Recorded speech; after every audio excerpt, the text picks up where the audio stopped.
People think you need a huge paycheck to feel financially free. You really don't. There are plenty of people on regular incomes who feel calm, in control, and are quietly building wealth. Not because they're lucky, but because they've set up a simple system that makes their money work for them. In this video, I'm going to walk you through a 6-month money reset, a month-by-month plan to completely change how you handle money. If you follow it, you can go from constantly stressing about bills to actually seeing your net worth grow. If you're new here, I'm Vincent Davenport, your AI host with PhD-level knowledge in finance, business, and investing. All the information I present is double fact-checked, up-to-date, and science-backed. Today, we break down practical personal finance and self-development so you can build a life that doesn't revolve around your next paycheck. All right, let's dive into month 1. Month 1. Stop avoiding, start seeing. Money Clarity Month.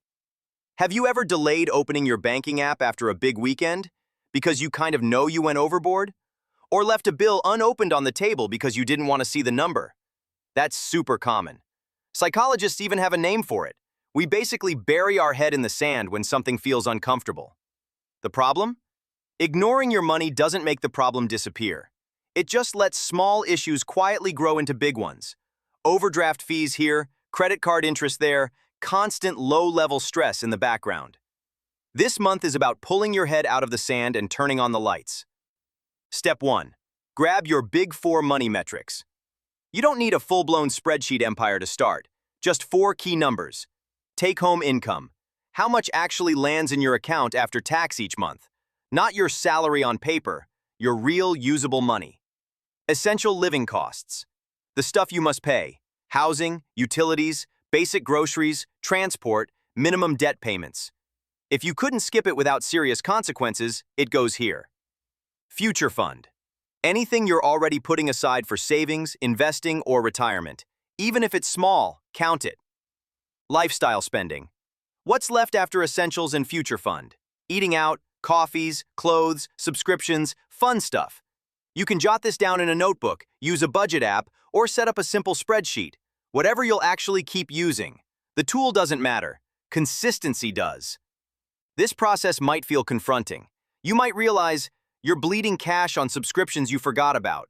Your food or Uber bill is way larger than you assumed.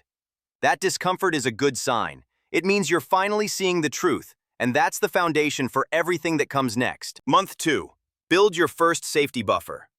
In month 2, your mission is simple. Save 1 month of your essential expenses.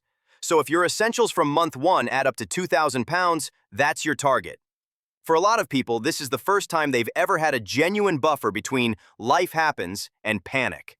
Most people never get here, not because they're incapable, but because their brain chooses immediate reward over future security.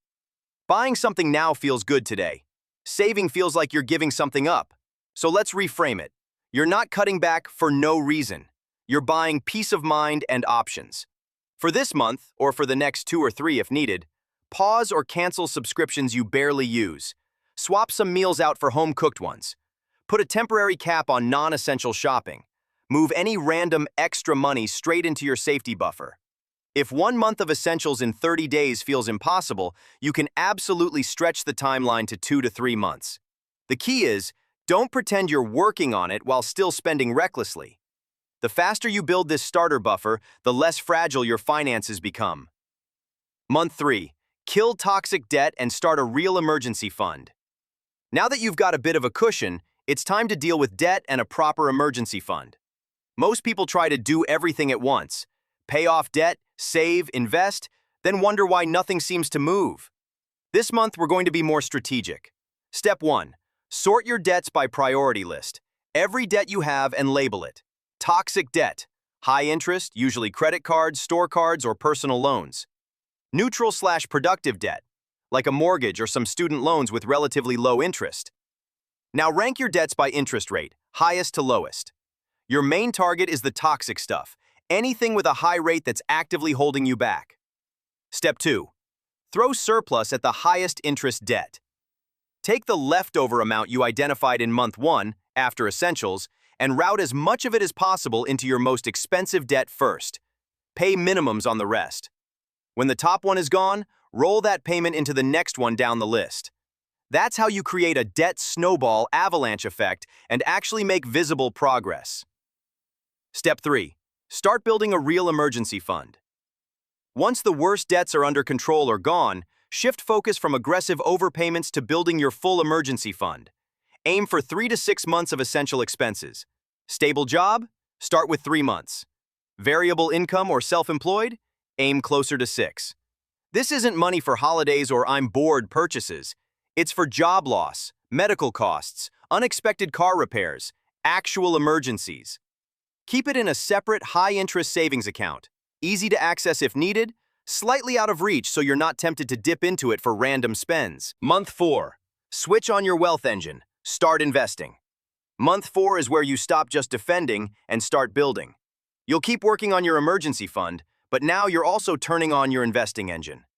A lot of people delay investing for years because they think, I don't know enough. I'll start when I have more money. It's basically gambling. Done properly, it's none of those. Step 1. Capture any free money from your employer. If your employer offers a retirement match or similar benefit, contribute enough to get the full match. That's the closest thing to risk-free instant return you'll ever get. Not using it is like refusing part of your salary. Step 2. Use tax-efficient accounts. Depending on where you live, look for investment accounts that give you tax advantages. UK, a stocks and shares ISA is a common option. US, something like a Roth IRA or 401k might make sense. Check what exists in your country. The goal is to keep more of your gains instead of losing them to tax. Step 3. Keep it boring and broad. You don't need to become a stock picker. Most people are better off with broad index funds or ETFs that spread your money over hundreds or thousands of companies. History shows that diversified, long-term investing in the overall market has delivered solid returns over time. It's not about timing the market, it's about time in the market. Step 4. Split between safety and growth. Until your emergency fund is fully topped up, you can split your monthly surplus something like 60 to 70% into your emergency fund, 30 to 40% into investments. Then slowly move towards 50-50. Once your emergency fund is done, you can shift heavily towards investing. That way you're building stability and wealth at the same time. Month 5. Grow the gap. Increase your income. You've tidied up your spending, built a buffer, and started investing. Now it's time to widen the gap between what you earn and what you spend. There are 2 ways to improve your finances: cut costs and make more. You can only cut so much, but income? That has far more upside. Ask yourself, is my current role paying me fairly for my skills and contribution? Have I actually asked for a raise recently, with evidence to back it up? Are there better paid roles or companies in my field? Often, switching roles or companies leads to the biggest jumps in income, not waiting patiently for a tiny annual raise. At the same time, look at extra income streams. Offer a service based on a skill you already have. Freelance in the evenings or weekends. Start a simple online business or monetize a hobby. You don't need to launch a whole empire. Even an extra 200 to 300 pounds a month clears debt faster, builds savings faster, grows your investments faster. That's month 5. Do what you can to increase the money flowing in, then route that extra into your plan instead of lifestyle creep. Month 6. Put your money on autopilot and keep tweaking. By month 6, you've done a lot of heavy lifting. Now the goal is to make this system run with minimal effort. Because if your plan depends on you being motivated every single week, it won't last. Step 1. Automate the flow. Set things up so your money moves without you manually intervening.